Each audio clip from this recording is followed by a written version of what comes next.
Welcome everyone to our very first Nikkei Spotlight Series. So this series was created with the desire to connect and learn more about our community members. It's an initiative to celebrate the voices of those who identify as Nikkei or those who have mixed Japanese heritage from all around the world. Our vision is to spread awareness about professionals in our communities, including but not limited to artists, authors, and academics who are breaking barriers and doing formative work to help raise awareness of a global Japanese diaspora. So if you have anyone in mind whom you would like us to consider inviting in the future, please get in touch with us at connect@japanesefornikkei.com. Today, we are very humbled and grateful to have Dr. Lisa Hofmann-Kuroda deliver a talk entitled, Who Speaks? Teaching and Translating Japanese from a Language Justice Perspective. So Dr. Hofmann-Kuroda is a writer, teacher, and translator. She received her BA in English from Wesleyan University and her PhD in Japanese from the University of California, Berkeley. From 2018 to 2019, she was a postdoctoral fellow at the Reischauer Institute for Japanese Studies at Harvard University. She was born in Tokyo, raised in Texas, and currently lives in Boston. You can find more information about her at lhkuroda.com. So before we begin her talk, let's lay out the structure just briefly. We ask that you listen attentively and feel free to ask questions by typing them into the chat. Please keep your mics muted. The questions will be addressed at the very end of her talk, and we'll give about 10 to 15 minutes for the Q&A session at the end. We ask that you please keep questions respectful, and please also treat others with respect, love, and kindness. Without further ado, Dr. Hofmann-Kuroda, please take it away. Okay, I want to just say again, thank you so much to Sachi and Mimi for inviting me to this. I actually was the one that got in touch with them earlier this year because I happened to come across their website, Japanese for Nikkei, and I was really, really excited because I have been looking for this type of space for a really long time and was so excited by the idea of people creating their own school to teach Japanese specifically to heritage speakers and those with Japanese heritage. I think, yeah, it's something that I've been thinking a lot myself about as I've been teaching Japanese and Japanese literature for the past few years at an institution in the US. Many of my students have been Nikkei themselves, and I think that a lot of the language materials that exist don't really consider or Nikkei, or I guess people who are heritage speakers. And it's one of my hopes to kind of help develop more materials that center the perspectives and needs of Nikkei learners. So yeah, I was just so excited to see that they're already doing this work. And yeah, so I'm really happy to give a little talk to you all today. The title of my talk, as Sachi mentioned, is Who Speaks? Teaching and Translating Japanese from a Language Justice Perspective. So first, before I begin, I want to just acknowledge that I am currently residing on the traditional lands of the Meskwaki, Sauk, and Kikapoa peoples, what is today known as Iowa City. I kind of go back and forth between Iowa, where I teach, and Boston, where my partner lives. I want to be mindful of the land that was colonized by settlers here and the ongoing colonization of languages spoken by the indigenous communities that lived and still live in Iowa. I especially think this is important because I want to call attention in my talk to some of the connections between stolen land and languages, and also the intertwined histories of Japanese Americans and indigenous North American peoples. I think this is a really interesting historical connection that is oftentimes looked over in histories of internment and histories of Japanese Americans in North America more generally. Okay, so I want to begin with just like a couple of big overarching themes that will hopefully help structure my talk a little bit today. The premise for my talk, and something I've been thinking a lot about lately, is this idea that language is not free.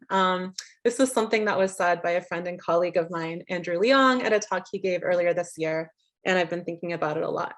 What does he mean by language is not free? What he means by that is that language is spoken by people, and especially in a diaspora context, language has to be passed down and taught to the next generation. This is work. This is work that requires time, resources, and labor. One of the ideas that I'm trying to develop is that language teaching is a form of reproductive labor. Reproductive labor is feminized labor that is often rendered invisible through lack of compensation, both in the home and in educational institutions. So one example of this might be that in the home, mothers are usually assumed to be the ones to take on this work of passing down and teaching a language to their children. This is usually not considered to be something that fathers are responsible for doing, but mothers. This is work, of course, that they are not paid to do, but expected to do. This also extends to the realm of schools and educational institutions. Translators, interpreters, and language teachers are largely women and are vastly underpaid for their work, despite creating the vital infrastructure for different groups of people to understand each other, which is extremely fundamental to how our world operates. There's been a lot of talk about this lately among translator communities, from everything from sort of crediting the translator's name on the cover of a book. A lot of people don't realize that translating something is really difficult and it takes a really long time. And the reason we translate and retranslate things is because they always need to be updated into our current idiom. It's a creative act, and it's a really time and labor intensive act that is often not given credit from on the cover of a book, and it's not given credit in the form of compensation. Translators are often paid so little that it's pretty much common knowledge that it's impossible to make a living off of translating. Same with interpreters. Simultaneous interpreting is an incredibly complex cognitive act that takes years and years of training. Again, this is largely underpaid and unacknowledged. So in the title of my talk, I mentioned the word language justice. So I kind of want to talk a little bit about this term. So I take this term from a collective, an experimental collective known as Antenna. I can link to their site a little bit later if you're interested in the chat. This is an experimental collective that was active along the Texas-Mexico border for much of the 2010s. And they define language justice as the right that everyone has to communicate in the language in which they feel most comfortable. So they actually made this pamphlet that talks about what language justice is and how we can make various kinds of settings more equitable for people and more accessible for them if they speak different languages.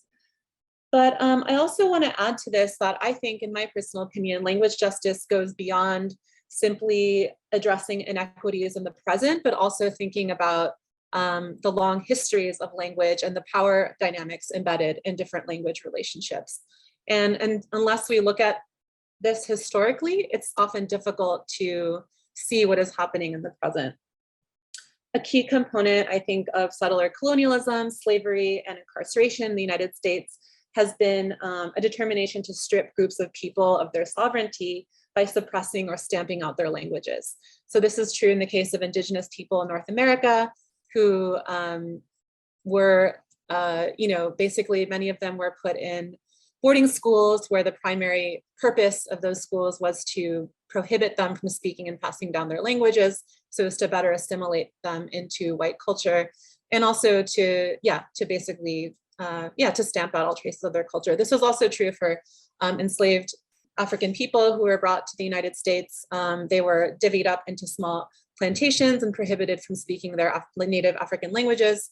This is a really key way in which they were basically stripped of their sovereignty.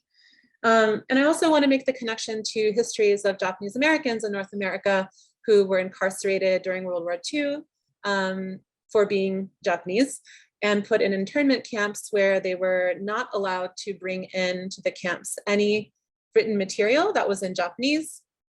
And after the war, there was a strong sense of prohibition against speaking Japanese among Japanese American communities.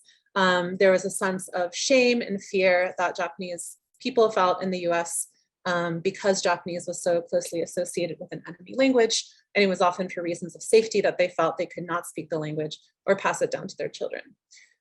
So again, I view all of this as part of language justice, and I think understanding these histories is a really key component of trying to think through questions of language justice in the present. So in my talk today, I'm going to talk a lot about history, and then I'm going to switch over and talk a little bit about things that I have been doing over the past couple of years to, as part of my thinking around these issues. First, I'll say a little bit about myself. I was born in Tokyo and raised in Texas, as you heard in my bio. Currently, I'm dividing my time between Boston and Iowa, where I teach Japanese and Japanese literature to undergraduate students.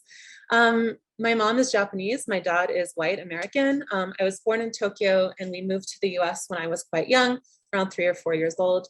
I made yearly trips back to Japan when I was growing up, but most of my education has been in the United States. I'm a heritage speaker of Japanese. My mom was a Japanese teacher and we spoke Japanese in the home, but everything else for me was in English. During my primary and middle and high school years, I would say that I had little interest in maintaining Japanese language or connection to culture, mostly I think due to the influence of white supremacist institutions and conditioning and lack of contact with other Japanese Americans. There just wasn't really a large community of Japanese people where I grew up. I think this is often pretty common for Japanese heritage people growing up in the US, unless you grew up in California, in which case you're really lucky. But yeah, my interest in Japanese grew a bit in college and beyond, where I started to have contact with more diverse kinds of people, and I started to think more critically about my own background and the forces that had shaped it. Nevertheless, the ways that I engaged with Japanese in college and beyond were also really fraught. And part of my thinking now is trying to sort of address some of those issues. First, I would say that engaging with Japanese language in, white settler institutions, the United States, the language materials were not geared toward Nikkei or heritage speakers. They were mostly geared toward white American students. I often felt very awkward and out of place in these classes where most of my peers were learning Japanese for reasons that were very different from mine. And I felt that I didn't really have a language to articulate why I felt so different from them. This continued in grad school. I decided to study Japanese literature for my graduate degree. Once again, most of the faculty in my program, most of the graduate students in my program were white. And again, their motivations for studying the language were mostly based out of, maybe a study abroad experience they had, or, a particular cultural thing that they really liked about Japan, such as manga and anime. Again, this was not my relationship to Japanese, and for most of my life, I didn't know many other heritage speakers or people that shared my particular relationship to Japanese. So it made it awkward and difficult, and I thought about quitting at a lot of moments. Since then, I've found more like-minded people, but this was my experience in studying Japanese in these institutions, or at least trying to.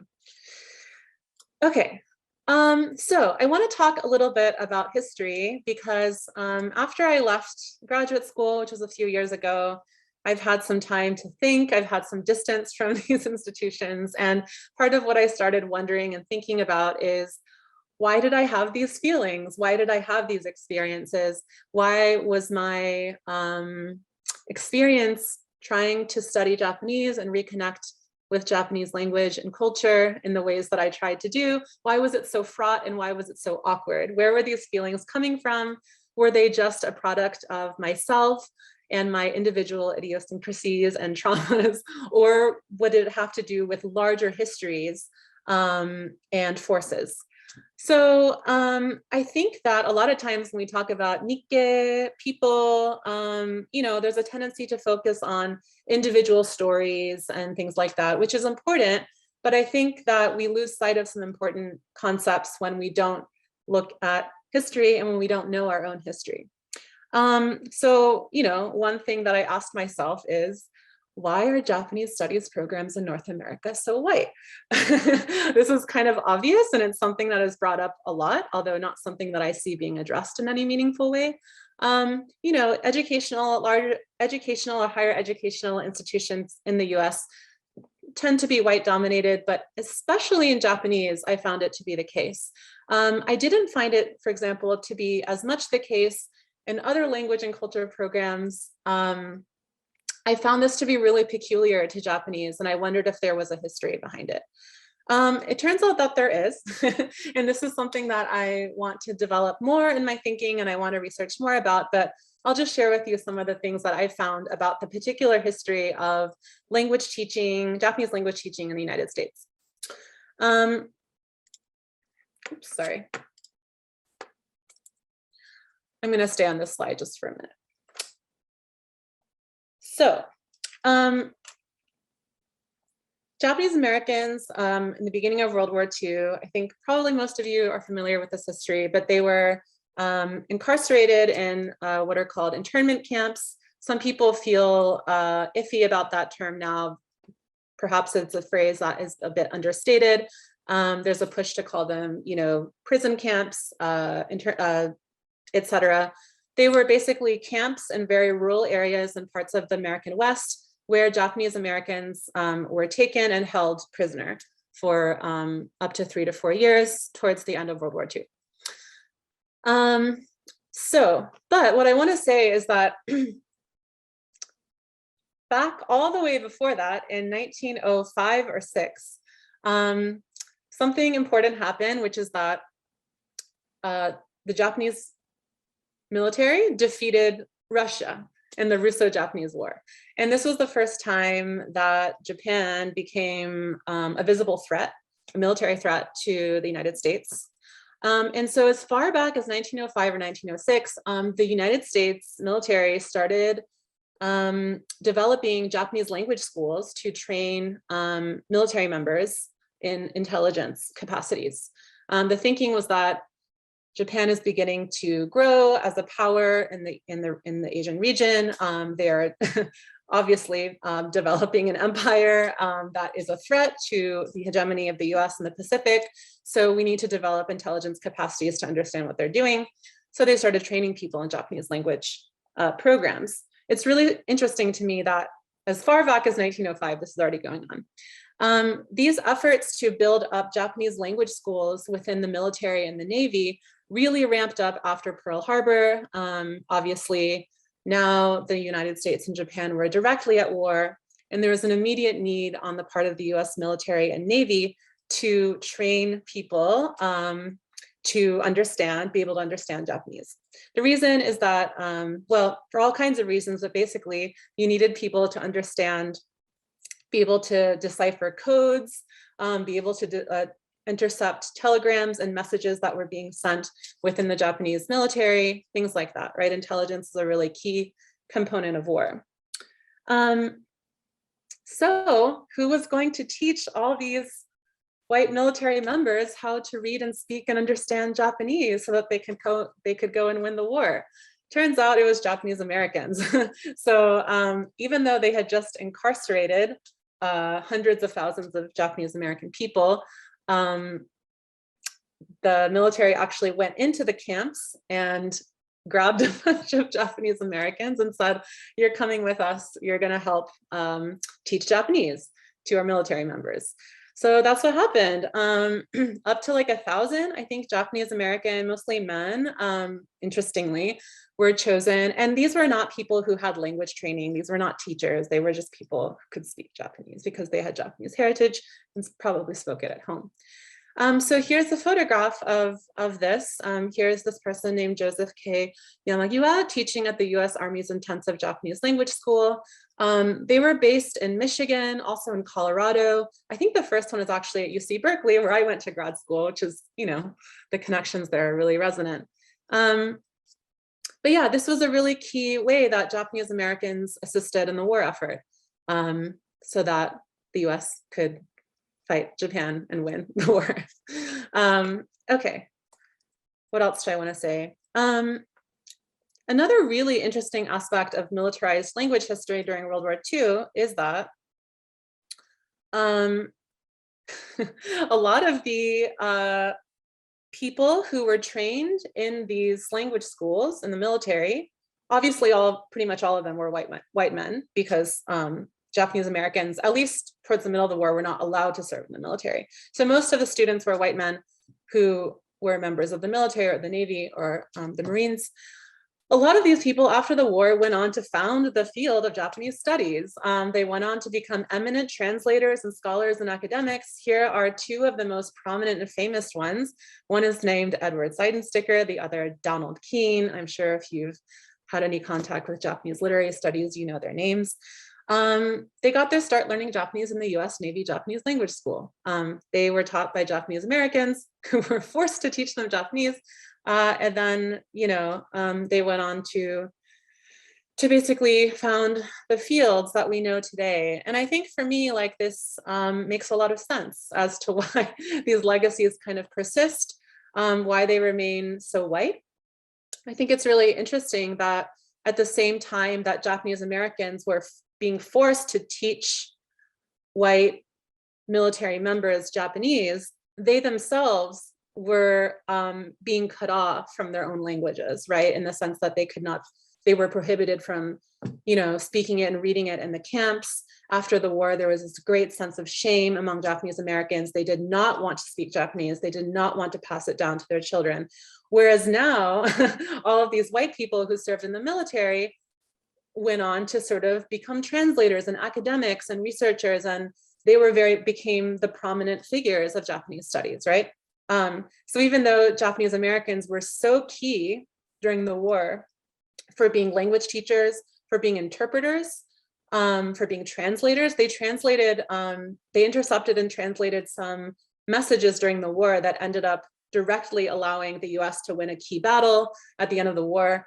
All of these efforts were made invisible, right? And they did not become scholars, they did not become translators, or anything like that, right? So I think understanding this history and the role of language within these military histories is like really key to sort of understanding how things look today. Do I have time to talk about this? Okay, I'll talk about one more really interesting tidbit that I found out recently, which involves Indigenous people. So Indigenous people in North America, first of all, the Japanese American camps were directly established on Native reservations. So there's a history that's entangled there. The second connection is that Native American people were actually forced to work in uranium mines that dug up the material to make the atomic bomb that was then dropped on Japan. So that's another connection. A third connection that I found about recently is the case of Navajo code talkers, although it wasn't just limited to Navajo people, but basically the US developed a really, really intelligent code that the Japanese military was not able to break. And this code was Navajo. The Navajo language was one of the least spoken or known about languages. I mean, I think at the time of the war, there was maybe 30 people in the world who knew Navajo. And so the US devised a code using the Navajo language. And they had Navajo people teach military members Navajo. Here's some of the codes that they used. So I think, again, this is a really, really interesting connection because the Navajo code was really key to the US winning the war in the Pacific against Japan.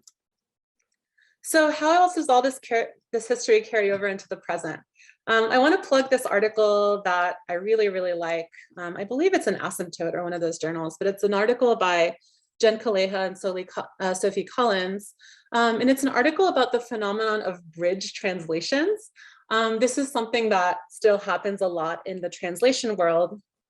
I think more in the past, but still in the present, where a white writer, perhaps a translator, wants to perhaps translate a text from a language that they don't read. So they have a native speaker do a literal translation of the text for them, and then they, as the kind of literary kind of person, come and take that text and make it sound pretty.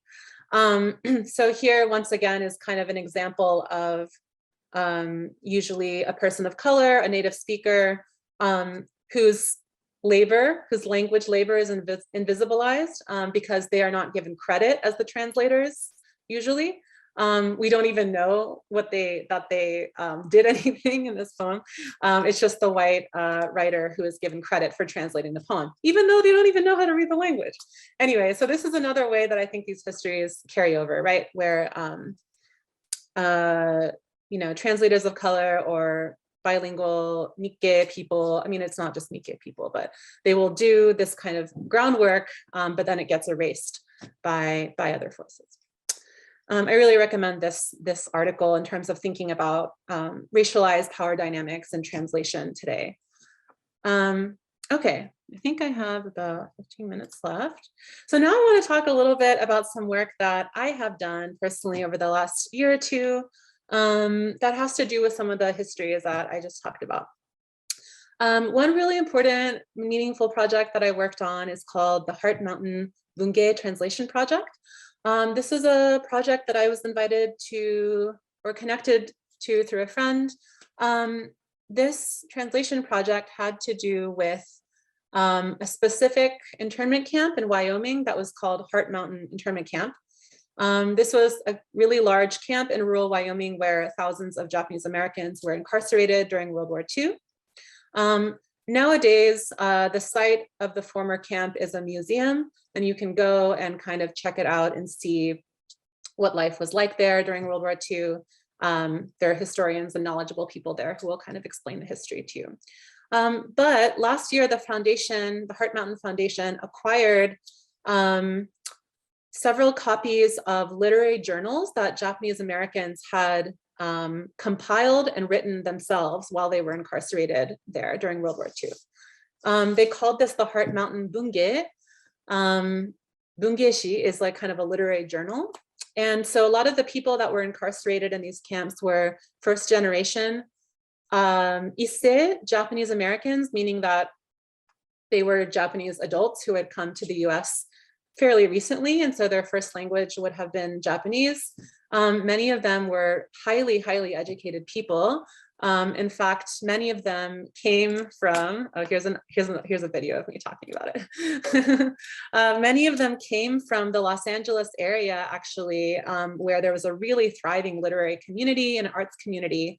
And so the fact that they all ended up in this camp in Wyoming meant that they had a lot of time to compose poetry and art and organize and express themselves through these literary journals.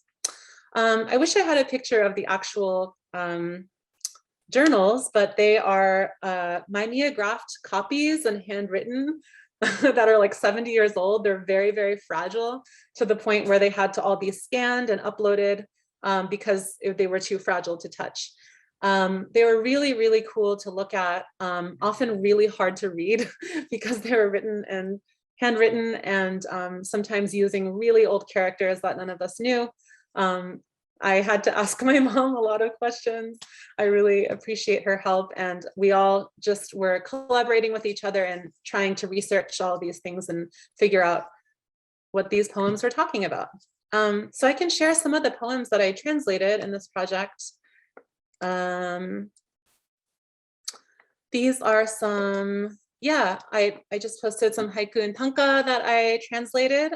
There were also essays in the collection. There were more memoir, impressionistic pieces. There were works of literary criticism in there. There were works of satire, a really, really, really interesting work of literature. We only were able to translate the first 2 volumes before our funding ran out, but my understanding is that the foundation is now applying for more money so that they can translate the rest of the volumes. I think there's about 4 or 5 more volumes. Translating these poems was really heartrending and difficult, both technically and emotionally. But I felt like just spending so many hours reading through these texts, I really got a visceral sense of some of the things that people experienced here. The landscape of Wyoming, which is so different from everything that they had known. And just some really amazing to witness how a lot of these Issei poets who, were very, very, very educated and well-read in the Japanese classics, how they were adapting tropes in haiku and sort of adapting them to the Wyoming setting. So for example, Mount Fuji is an image that comes up a lot in waka and haiku poetry. Here, they were replacing, for example, Fuji with Heart Mountain, which was this huge mountain that towered over the camps. And it's something that they would have seen every single day, right, in the camps. It's this kind of desert wasteland, but there's a huge mountain called Heart Mountain, which is why it's called that. I found it really, really moving and really amazing and innovative, because the mountain was both like a reminder of home, but also a symbol of their oppression, right? So I found the images working in like really interesting ways. Here's a few more that I translated. I won't take the time to read them, but this project, I will also just say that it was the product of many, many people. I think there was like almost 10 of us working on the project, translating different parts of the Bungeshi. And my understanding is that the collection of translations will be up on the web for anyone to access freely. That process seems to be taking some time. I think they're a bit short-staffed, but I'm hoping that by next year will be available. Yeah, really excited to share this work with you all when it comes out. One really meaningful thing that came out of this was that after we finished translating the collection, me and my friend Kenji Liu, who worked on the project as well, he's a Japanese American poet and translator in LA, we did a couple of events online where we sort of talked about the process of translating these poems. And through these events, we actually were able to connect with some of the descendants of the people who wrote these poems. And they got in touch with us and they were like, that was my grandmother. Thank you for translating her poem. So it was a really amazing experience, and I felt a lot of responsibility to get it right. Also complicated feelings about the fact that I am Nikkei, but my family did not have a history of incarceration. So trying to be mindful of that distinction, but also wanting to use my ability to read Japanese in order to help make this material available to Japanese Americans who cannot read Japanese for very historically valid reasons. So what else do I want to talk about? Oh, I want to talk about this this group that I'm a part of, which Mimi and Sachi asked me to touch on a bit. So for the past year or so, I've been part of a caucus, a collective called the Alta BIPOC Literary Translators Collective. We exist in the cloud. We're basically like several hundred translators of color who connect with each other over Slack. But it's a really active and thriving community. Up until recently, we were having monthly meetings where we would talk about what's going on. We would also have monthly workshops where we would share with each other what we were working on and give each other feedback. Mostly it was formed by a translator named Jeremy Tang, who translates from Chinese, and formed out of the recognition that literary translation still remains a very, very white dominated field. And for structural reasons related to racism in the publishing industry and all kinds of things, it's very rare that translators of color get opportunities to translate. So this was formed in response to or in recognition of that fact. And I would say so far it's been really successful. A lot of translation and publishing works through contacts and connections rather than kind of transparently posted jobs on job sites and things like that. It's mostly making connections with people who then introduce you to editors and things like that. So having this group has been so crucial for me, who is also still just getting into translation, to have this community of really generous people who are constantly sharing resources, tips, advice on translating. Sometimes people will post in the Slack, like, really struggling with this sentence. Can someone help me with it? I don't know what to do. So just all kinds of things like that. If you're a translator and you're a translator of color and you're interested in translation, I really recommend joining us. There's no barrier to entry. Anyone can join it. Yeah, message me later if you're interested. But this has been a really wonderful community that I have found the past year. I also want to talk a little bit about work that I've done in building translator of color workshops and collectives. This past summer, my friend Kenji and I hosted and put on a workshop for translators of color who are translators of Japanese or are interested in translating Japanese. Again, this came out of recognition of the fact that most visible translators who translate from Japanese today are white.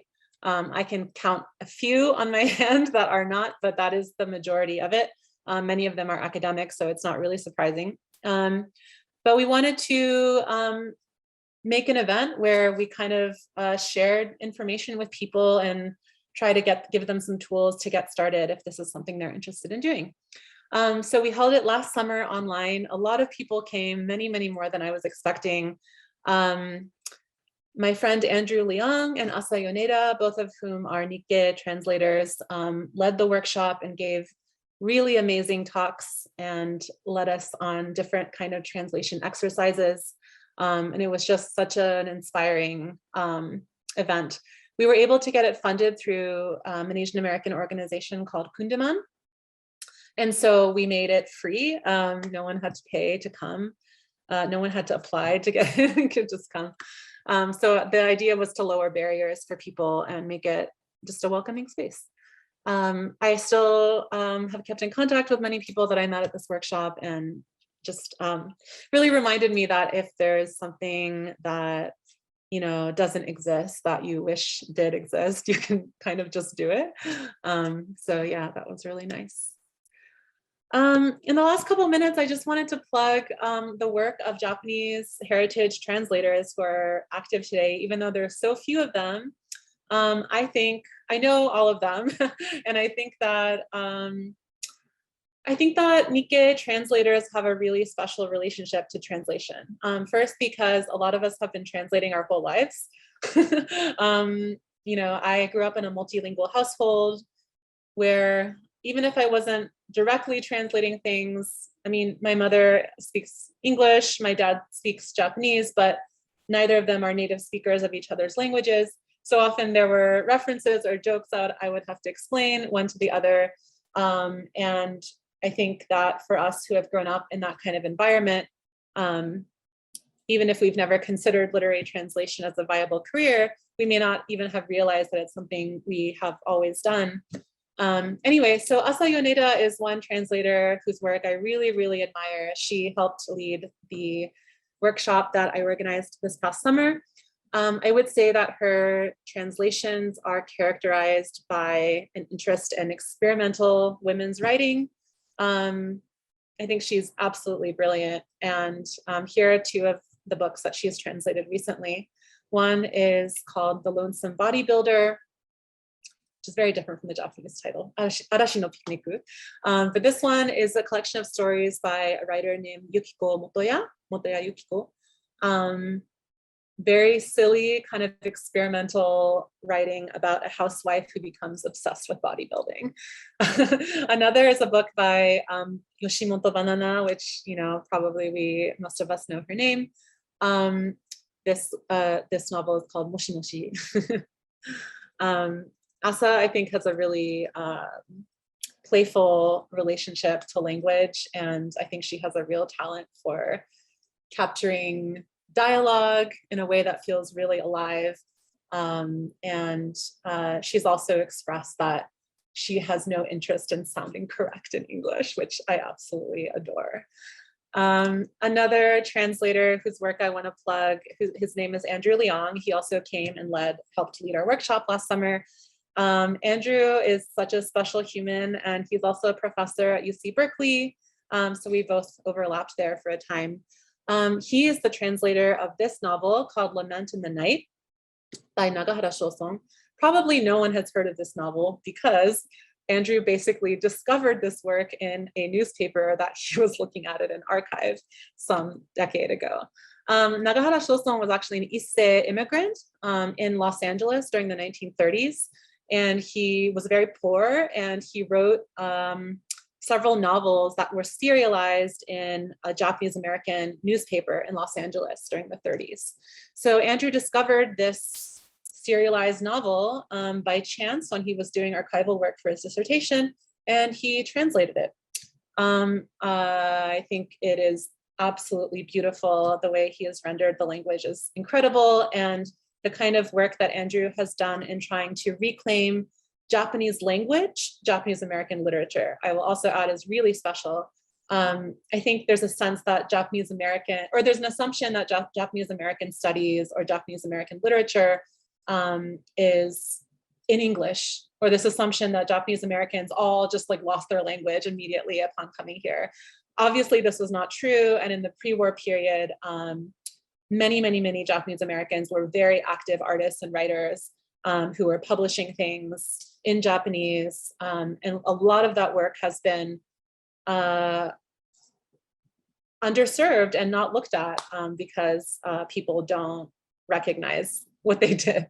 So anyway, Andrew is a translator and an academic, but just a really excellent translator whose work I admire. I think now he's working on translating some of the Tule Lake literary journals. Tule Lake was another internment camp that was famous for some of the most vocal dissidents, Japanese American dissidents. It was kind of where you got sent if you, if the government didn't like you and you were active and protesting. So watch for work coming out from him. Here's another Japanese Nikkei translator whose work I adore. Her name is Takami Nieda. She was born in New York City, and she tends to translate work by Zainichi writers, which I think is amazing because they tend to really get overlooked in the Japanese literary canon. Zainichi are ethnic Korean Japanese people. There have been several Zainichi writers now that have won the Akutagawa Prize, and their contributions to Japanese literature have just, you know, for reasons of racism in Japan, have been really underlooked. But she translated this novel, Go, by Kaneshiro Kazuki, really famous sort of coming of age novel about a Zainichi boy in Japan. It got turned into a film that was very good. And she's just come out, or she's about to be published, this other book called The Color of the Sky is the Shape of the Heart by a Zainichi writer named Chesil. It is a young adult novel about a Zainichi girl who travels between Korea and Japan and the United States. Really beautiful and really special. Finally, my friend Arthur Reggie Morris is a Nikkei translator in the UK. Arthur has just finished translating the first novel to be brought into English by Lee Kotomi. Lee Kotomi is actually a Taiwanese writer who writes in Japanese. And she received a lot of attention this past year because she won the Akutagawa Prize. It's very rare that someone who's not a, quote, native Japanese speaker wins the Akutagawa Prize, which is basically the highest literary award you can earn in Japan. So as you can see from, I think, a lot of the Nikkei translators that I've introduced here, I think that not only do we have a really special relationship to language, but also we tend to select works to translate that are often overlooked or not mainstream in some way, right? Asa tends to choose really experimental women's writing. Andrew looking at Japanese American literature in Japanese. Arthur looking at, you know, ethnic Taiwanese writers writing in Japanese, and Takami looking at ethnic Korean writers writing in Japanese. I think that our work is so vital because we're not just, we have concerns that, you know, we have concerns about sort of broadening the scope of what Japanese literature is and can be, right? It's not that we're just trying to pick the latest bestseller and, you know, sell as many copies as possible, although that would be nice, but yeah. Oh, I wanted to also plug Sawako Nakayasu, but I didn't manage to get a picture of her. Sawako is a really well-known poet and translator of experimental Japanese poetry, whose work is absolutely amazing. I actually have a pamphlet of hers here called Say Translation is Art. She did this little pamphlet with a press called Ugly Duckling Press. And it's a really beautiful essay about breaking rules in translation and letting yourself rethink what a translation even is. She's translated the collected works of Chika Sagawa, who is a modernist poet writing in Japan in the 20s and 30s. She's translated all kinds of stuff, but also tends to work on experimental writing and poetry. She's a professor at Brown, and yeah, absolutely adore her translations as well. So I think I'll stop there. That's some of the things I've been working on and some of the histories I've been thinking about. I would love to hear your questions if you have any, or comments. And also thank you for inviting me, and thank you for listening. Thank you, Lisa, for that wonderful, wonderful talk. I learned so much from your talk, and I have a lot of questions. But before any of us asks, I would like to open the floor to the audience who joined us today. If you have a question, you can raise your hand or give me a thumbs up or unmute your mic. Yes, go ahead. Hi, it's Elisa. Hi, Rach. Hey. Wait, let me turn on my video too. Might as well. Oh my God, hi. But yeah, no, thank you for the work that you're doing. And it's just like an honor to see like all the things that you're doing now. And yeah, anyway, I won't gush too much, but yeah. Thank you. I'll turn it over to anyone else who has some questions. Really good to see you. Rach and I know each other from the Bay Area. May I ask a question? Yeah, Okay. I feel like I'm at a job talk or something. No, sorry. No, it's okay. So I really, appreciated this historical perspective. I found that really, really interesting. I never really thought about tracing the history of the Japanese language in the way that you had. And I like how you point out that we have to look at, language acquisition and the reasons why people can speak the language or can't speak the language from a historical lens, right? Particularly for those who were in the internment camps, or you said the prison camps after the war. They weren't just prohibited, but there was this great feeling of shame attached to speaking the so-called enemy language, because that's how Japanese was seen. And I was thinking like, well, these things still persist today, like racism, right? And these feelings of shame that are attached to our inability to speak the language or to sound quote unquote native, however that is measured, but just in a different capacity, I feel. What do you think, what would like language justice look like for Nikkei learners of the language, do you think? I know it's a very broad and loaded question. Yeah, I spent a lot of time thinking about that. I mean, I think, I think it's really interesting that you talk about the feeling of shame, because I think that's probably a really common feeling among heritage speakers. I think there's also something specific to Japan, maybe this is true for France too, but I feel that there's a really, really strong emphasis placed on speaking Japanese perfectly and correctly. And there's a type of nationalism that's tied up in language, specifically in Japan. You see this in all kinds of ways in Japan, where immigrants to Japan are, one way that they're barred from entering the country is that they have to take a really difficult language exam. And the language exam is often so difficult that native speakers can't pass it. But there's this double standard that they're held to, where unless you speak it so perfectly, like, you are not welcome here, right?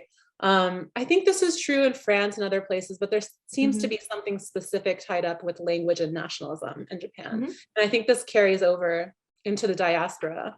I think it's a reason why a lot of heritage speakers feel a sense of like guilt and shame and sort of like duty to like maintain a connection to the language. And it's all like, where do these feelings come from? I think they're often inherited from larger structures and forces of history.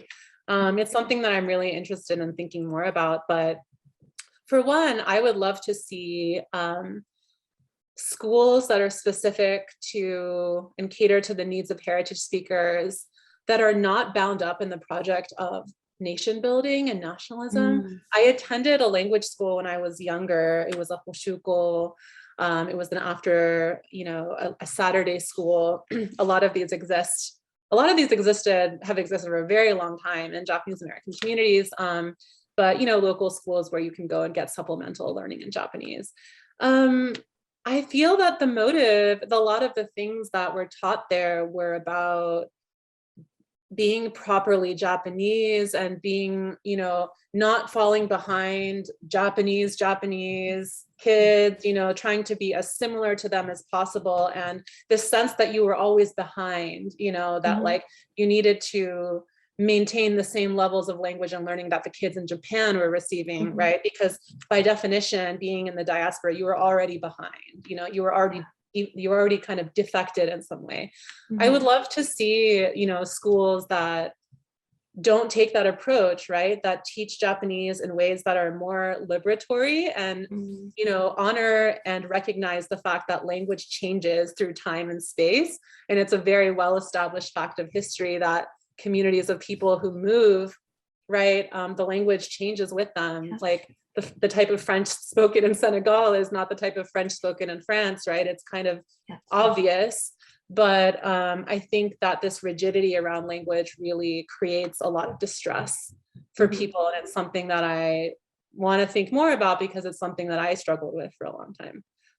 So yeah, I guess that's one way of answering. Yeah, I think that's great. Thank you so much. I really like, your idea of like a liberatory approach. I couldn't agree more. And I hope, Japanese for Nikkei one day can achieve that or aspire to achieve. Yeah.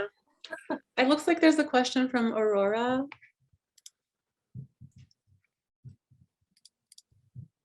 Hi, nice to see you all. Thank you so much, Lisa, for your very inspiring talk. And I also want to apologize. I came in late because I'm in Tokyo and I got the time zones wrong. I do all the time. Yeah, I just wanted to comment on this conversation we're having just now about like the sense of language shame we have, especially heritage language learners. And I think in the US, there's also like this, I think a lot of people have had the experience of perhaps their parents not wanting to speak to them in Japanese or whatever heritage language because they want to assimilate and they want to, look like they're part of whatever being American means, which is usually in that case speaking English. And yeah, I'm actually a researcher in applied linguistics. I'm at University of Tokyo, but I grew up in the US. And there is a lot of conversation about like, how can we get our language learners, heritage learners to kind of reflect on these feelings they have towards their language use, their language practices, and also raise awareness of, where these beliefs about what is a good Japanese speaker, where do those come from? And so, yeah, that kind of critical language awareness, this is something I was talking with Sachi and Mimi a little bit about. I've been, trying to think about more ways that we can actually help Japanese heritage language learners learn about this, and also just think about no matter, they ultimately have to choose what kind of language they want to speak or how they want to study, but in the end, it is definitely hard to say okay, I know I don't have to speak whatever a native Japanese speaker is like to be a legitimate speaker, and to be a legitimate Japanese person, but at the same time, that doesn't change the fact that these, most people may say I'm not good enough, or may say may shame me. So yeah, what can we do there? Yeah. So anyway, I just wanted to share these thoughts I've had, but thank you again for your amazing work. Oh, that's so inspiring to hear that people are talking about this. I've been really wanting to connect with other people and researchers and people who are thinking about this question. It's been sort of hard to find resources. So I'm really glad, and I would love to talk with you more later. And yeah, thank you for sharing that. Thank you.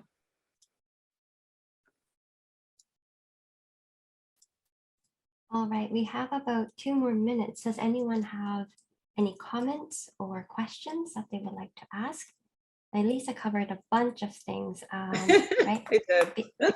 Yeah, but it was also interesting, starting with, you know, this quote from I believe it was Andrew Long. Leong, sorry, that language isn't free. And then you talked about how language is sort of similar to this like reproductive labor system, because, you know, when you think about it, like you said, women or teachers are usually women, and they are mostly the underpaid ones. So again, you know, I guess a question might be like, what can be done to invert this system that's in place? Yeah. What can we do to, like, as academics, you know, as people in the community, like, yeah, it's one that I will be thinking about more. Yeah, definitely. Organize. Organize with your fellow teachers and translators to have your work recognized and respected, and, you know, demand, you know, adequate pay and compensation. You know, these are all really important. They're not things that can be done alone. They're things that have to be done collectively through large numbers of people, which is how anything ever changes. So yeah, I'm definitely interested in, you know, language collectives, and there's a talk that there's an event I'm going to next week that is actually, I think, in Montreal. A group of translators are talking about compensation for translators and how to organize for higher pay. I mean, I think those kinds of things are really, really important, because if we continue to treat language work as a hobby, right, or as something that, you know, you can just naturally do because you're a native speaker, these kinds of things are all ways used to justify lower pay, right? Not recognizing that it's very hard work, and it takes a lot of training and empathy, and it's a lot of emotional work too, you know, which is, I think, why women are put in these positions, because it's not just about transmitting knowledge to someone, but it's about listening to them, it's about correcting them, it's about empathizing and encouraging them, right? All these things. So it has to do with our education system, the things we value too. That's true. Yeah. Go ahead, Aurora. Sorry, I just had a small question. Well, maybe it's not small, but like I think it's so important as well to like form a collective, and I guess through that, like, start initiatives and empower power groups. But I also I wonder how you go about doing it, because I find that in my experience, a lot of especially Asian women of color, well, actually Asian people don't necessarily identify as people of color, and they don't necessarily see the need to actually, or like the right, maybe even, to form such an initiative. You mean among other sort of Asian language teachers and translators and things like that? Or just like in general, sort of the like identifying as a person of color? Maybe just more in general, yeah. Yeah, I think that's a really complicated question. I think that Asian people are absolutely people of color, and if you study history, that becomes very obvious. But if you don't study history, and if you're not taught that history, then it might lead you to believe otherwise. There are definitely ways that East Asians in America do have a lot of privilege in comparison to darker skinned people of color. And so, of course, it's important to be mindful of that. But I don't think that's a reason to say that you don't have a right to demand anything, that, you know, it's not a reason to say that you have it fine, so don't complain, right? I think that there's all kinds of ways that we can be in solidarity with each other, and, you know, historically have been, although there's moments where we haven't been, but, you know, I think, once again, it's important to study history and think about these things from multiple angles, I guess, if that makes sense. Yeah. It is now 8:04, and I just want to thank Lisa again, and for everyone who came today to listen to her talk. I have a lot to think about. Yes, and I hope that we can get together over, Christmas holiday to discuss this even further. Sachi, would you like to say any last words? I There's so many stories that I thought of, and so much of, my own personal life experience that was brought up, the different things I thought, the way my parents interacted with other Japanese Canadian / Nikkei type people, the culture within my family, and the history that Mimi and I have together at our Japanese school in Toronto, and working as a translator myself, as a Japanese teacher. Like, there's so many things that I thought about, and there's so many stories now that I would love to share. Yeah, I would love to hear. But so it was really nice. It felt like such a wholesome, like very well-rounded talk that touched on so many different things. So Lisa, thank you so much for sharing all of that. I would love to check out all of those authors, all of the translators, all of the communities and everything. And thanks to everyone. Yeah, just as Mimi said, thank you everyone for joining, especially on this first Nikkei Spotlight Series talk, and we will definitely be back for another one. So please, if you are interested, you are more than welcome to join us again for the next one. You will definitely get an email from us about it, and I will be spamming all the Facebook groups that I'm a part of for the info. Beautiful. And again, special thanks to Mimi for all the amazing work you always do. No, we're a team. So. All right, so I hope everyone has a good night. And again, thank you so much. Thank you. Or good morning, wherever you're joining us from.